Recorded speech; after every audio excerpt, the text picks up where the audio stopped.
peculiaridades. No, hermanos. La reunión de la iglesia cuando se reúne de manera formal, es convocada por Dios y es regulada por tanto por Él, porque es una reunión formal a la cual Dios convoca a su pueblo. Y a lo mejor para el tiempo en el que nosotros vivimos, no entendemos muy bien esta distinción entre el principio regulador y el principio normativo, pero para el tiempo en donde esta definición fue muy clara, en la época de la Reforma, el principio normativo distinguía aquellas iglesias que practicaban en la adoración todo aquello que no está prohibido por Dios. Mientras que la iglesia reformada, que tenía el principio regulador, practicaban únicamente los elementos que Dios mandaba. ¿Y cómo podemos observar estas distinciones? Bueno, si ustedes regresan a aquella época y observan cómo eran los cultos de la iglesia luterana y anglicana, se darán cuenta que muchos de sus elementos no fueron reformándose conforme a la iglesia protestante fue reformando. Es decir, no todos los elementos de la adoración ellos consideraban que eran necesario ser reformados. Ellos consideraban todavía algunos elementos de la tradición que habían salido, no pecaminosos, no prohibidos por las escrituras y por lo tanto útiles para la adoración. Pero fueron los reformados, principalmente presbiterianos y bautistas particulares, que hablaron en contra de estas prácticas. Y es así como el principio regulador empieza a ser cada vez más característico de la iglesia reformada. Ahora, ¿por qué hay un peso importante en esto? No solamente es porque hay mero conocimiento intelectual en el principio regulador, es decir, no llevamos un principio regulador porque hay una serie de teólogos que lo han estudiado y las personas que les gusta estudiar en los seminarios lo estudian. No, hermanos, hay dos textos muy importantes en la Escritura que nos deben de llevar a considerar qué está pasando en la iglesia cuando la iglesia se reúne. ¿Qué es lo que está ocurriendo cuando la iglesia es congregada, como lo veremos esta mañana? Bueno, uno de ellos es Mateo 18:20, en donde se nos habla cómo la presencia especial de Dios está en medio de su iglesia. Y por otro lado es 1 de Timoteo capítulo 3:15, en donde se le da una identidad muy especial, muy particular a la iglesia de Dios. Estos dos textos nos dejan ver que sí hay una gran diferencia entre la asamblea de Cristo, la iglesia de Cristo, cuando ésta se reúne de manera formal, y todas las otras reuniones que podemos tener que no necesariamente son el culto de adoración. Con esto en mente, hermanos, ya empezamos a ver tres aspectos: el llamado a la adoración o la invocación, la bendición para el pueblo de Dios o la bendición pastoral, y algunos aspectos de la cena del Señor que deben de ser públicos y visibles. ¿Qué vimos conforme al llamado de la adoración o la invocación? Bueno, si esta es la iglesia de Dios y Él está convocando a la iglesia de Dios, la iglesia tiene que mirar en las Escrituras cuál es el patrón para cuando la iglesia se reúne a adorar a su Dios. Y cuando nosotros vamos a las Escrituras y miramos a esta iglesia o eclesía o reunión del pueblo de Dios, que no solamente es patente al Nuevo Testamento, sino que la vemos desde el Antiguo Pacto, como el pueblo de Dios se reúne, observamos en los textos donde el pueblo de Dios está reunido para adorar, que Dios está llamando a su pueblo a adorarle. Textos como Salmo 95, Salmo 96, Salmo 100, Hebreos 1, observamos cómo es Dios el que está llamando a su pueblo a venir a adorarle. Por lo tanto, la iglesia de Dios, la iglesia de Cristo, tiene que tener esa perspectiva clara cuando ésta se congrega. Tiene que entender lo que dice el autor de Eclesiastés, que cuando fueres a la casa de Dios, guarda tu pie y acércate más a oír que ofrecer sacrificios de necios. Es decir, debe de haber una clara distinción entre la reunión formal de adoración, que es un tiempo santo, y lo que está ocurriendo alrededor. La iglesia tiene que entender que ahora el Señor está llamando a su iglesia a un momento particular, especial y santo para poder hablarle a su iglesia.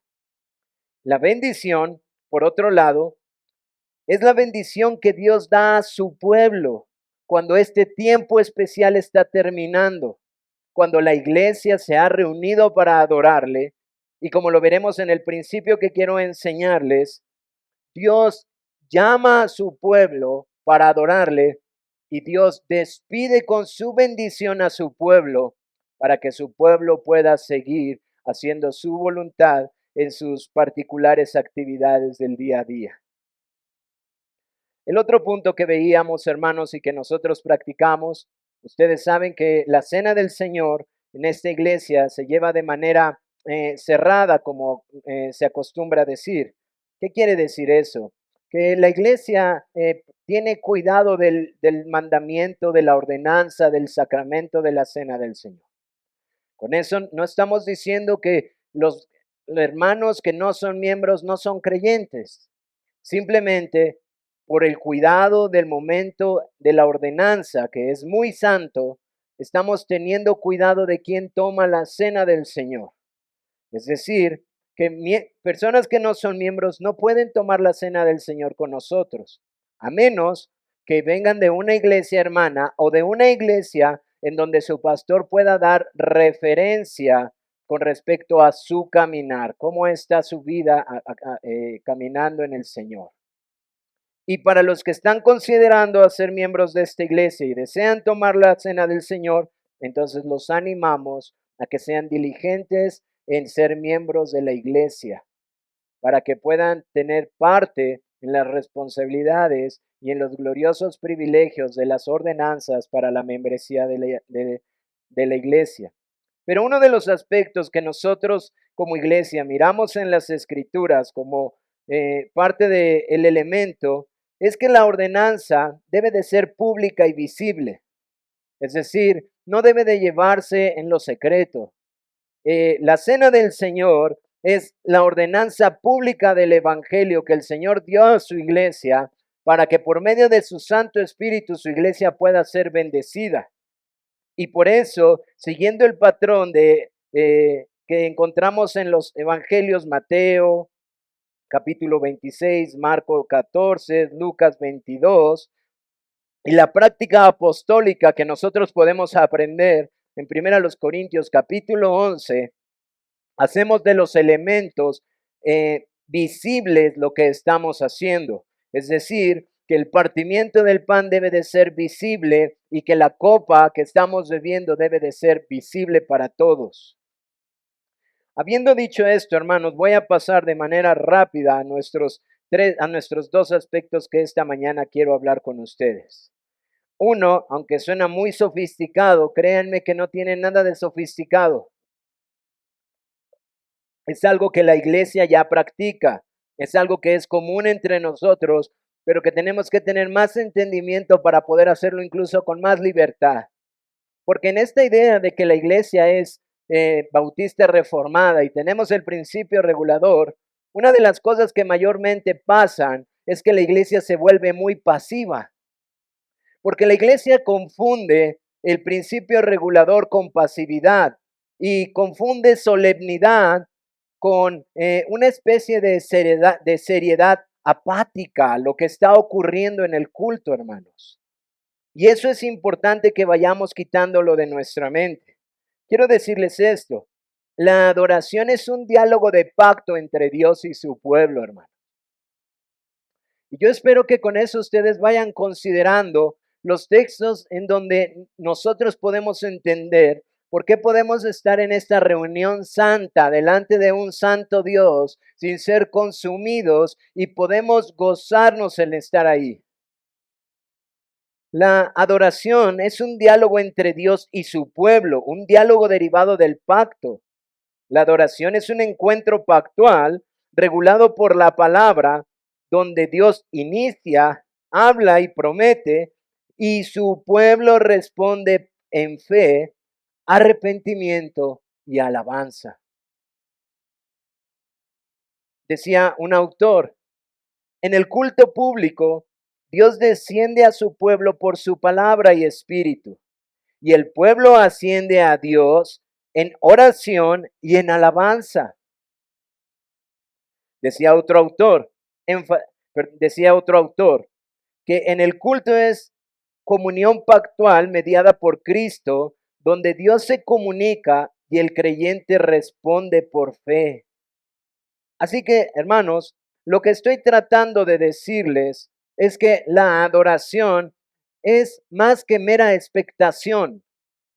Ninguno de nosotros deberíamos de venir al momento de la adoración y yo sé que muchos de nosotros a veces pensamos eso. Ay, cómo quisiera llegar a una iglesia donde me sentara, escuchara, nadie me preguntara, nada me dijera, nadie tuviera que decirme que tengo que hacer esto y lo otro. Recibo y me voy y acabé. ¿Saben de dónde viene eso?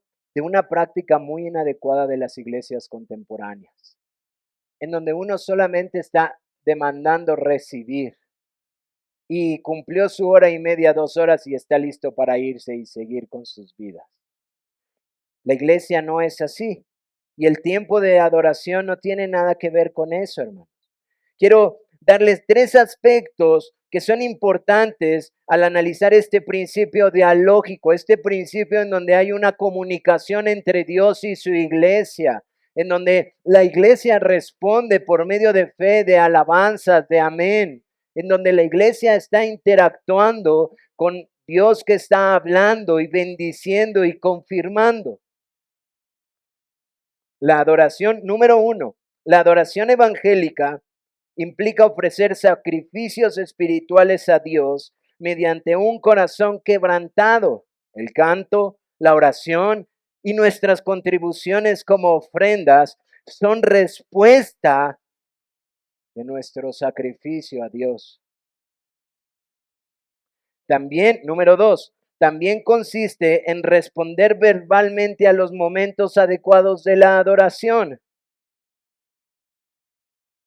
Y hermanos, aquí quiero hacerles una pregunta. Para los que llevamos tiempo en esta iglesia, ¿cuántas veces ha pasado que llega una persona que quizás venga de una iglesia un poquito más emotiva y que quizás está constantemente diciendo amén, aleluya, y todos lo voltean a ver como diciendo, ¿qué le pasa? ¿Por qué está brillable? ¿Por qué está haciendo eso? Aquí somos muy solemnes, no hablamos. Eso es un error, hermanos. Eso no es la expectativa de la iglesia.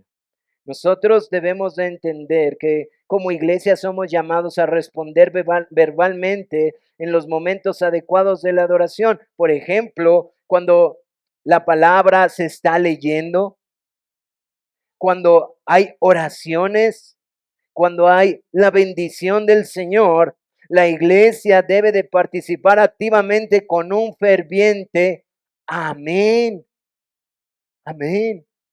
Porque estoy escuchando lo que mi hermano está orando, porque estoy atento a lo que se está leyendo y el Señor está hablando, porque estoy recibiendo lo que el Señor me está diciendo que me bendecirá y por lo tanto su pueblo dice amén. Además, la adoración exige participación plena, incluyendo tomar la cena del Señor con fe, cantar los himnos con entusiasmo y hacer oraciones santas.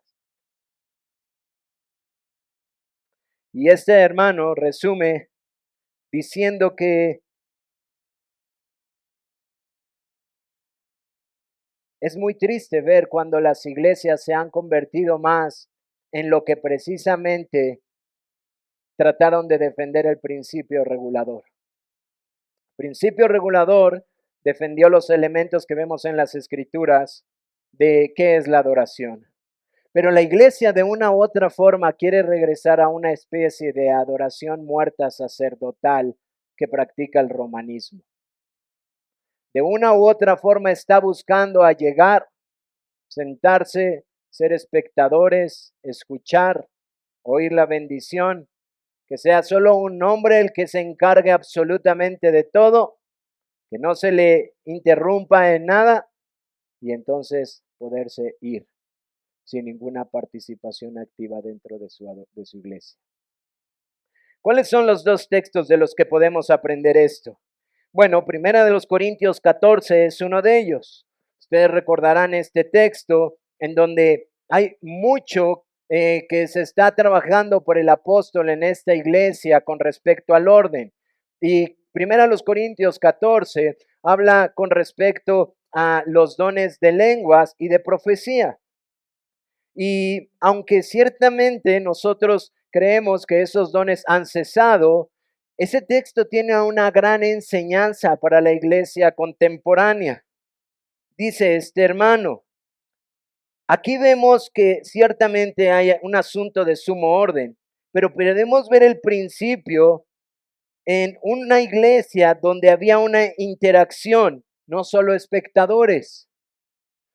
Es verdad, en ese momento la iglesia apostólica, que es diferente a la iglesia post-apóstoles, estaba ejerciendo estos dones. Pero nosotros vemos que el apóstol Pablo dice algo, que cuando uno está profetizando u otro está profetizando, ¿cómo puede entrar una persona y ser edificada? Y Pablo no está diciendo que no se haga eso. Pablo está ordenando esos aspectos que después en la iglesia, después de los apóstoles, ya no ocurren los dones, pero que sí debería de haber una interacción entre los hermanos. Es decir, el pastor no debería de ser el único que lee.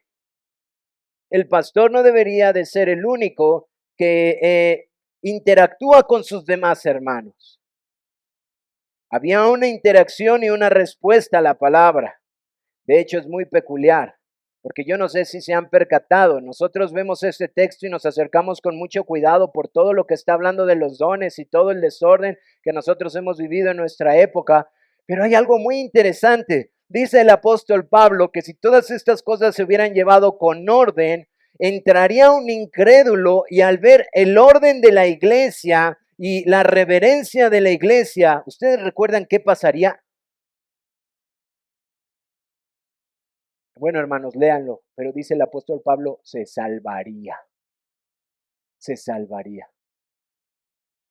Hermanos, es increíble considerar que una persona al entrar a una iglesia, está diciendo el apóstol Pablo, que al ver este orden en donde el Señor está hablando, la iglesia está respondiendo y la iglesia entiende que esto es una dinámica de un Dios vivo, dice que los incrédulos entrarían y se sorprenderían.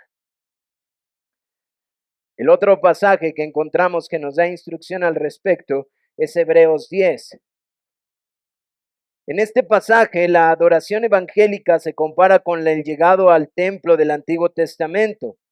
Pero ahora venimos con confianza por la sangre de Jesucristo, que es nuestro gran sumo sacerdote, y entramos a la iglesia, de manera que nos acercamos a la adoración entendiendo las instrucciones y al mismo tiempo animando a nuestros hermanos y hermanas en amor y a las buenas obras.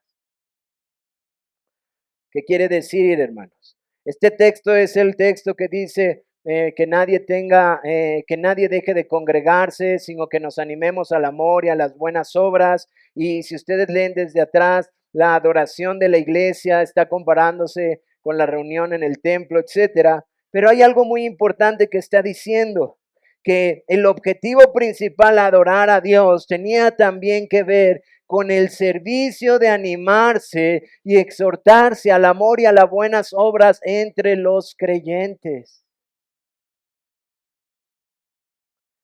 Y incluso, hermanos, antes de pasar a nuestro siguiente punto, nuestra liturgia tiene por objeto mostrar este principio dialógico.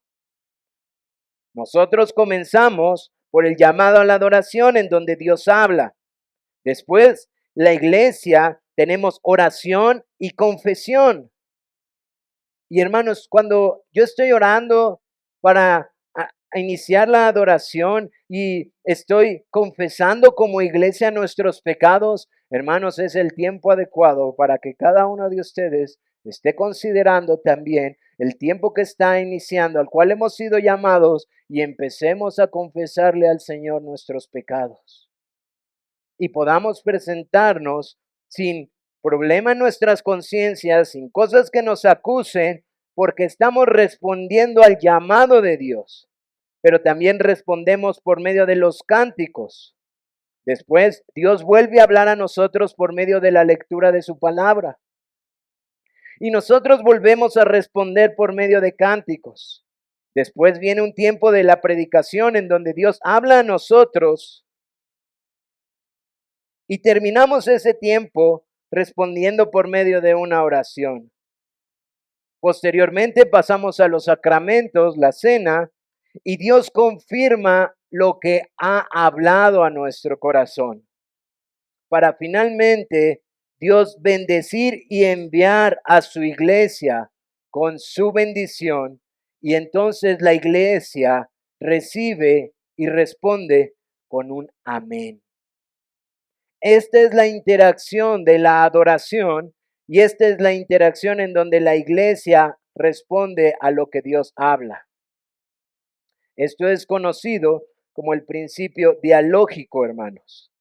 Y por causa del tiempo, por estas cuestiones técnicas que tuvimos hace un momento, tengo que cortar aquí, hermanos. Vamos a tener posteriormente el estudio del amén. ¿Por qué es importante? ¿Cuál es su definición? El uso en las escrituras, razones para hacerlo y la manera adecuada. Así que, hermanos, espero que este principio dialógico anime nuestros corazones a que cuando nosotros hablamos de una iglesia bautista reformada que tiene el principio regulador en donde buscamos con humildad la sabiduría de Dios, para tener los elementos que Dios ha mandado en su adoración, no nos vayamos al extremo en donde nosotros queramos ser simplemente espectadores y no busquemos responder a lo que Dios está hablando a nuestras vidas. Vamos a pasar al tiempo de oración, hermanos.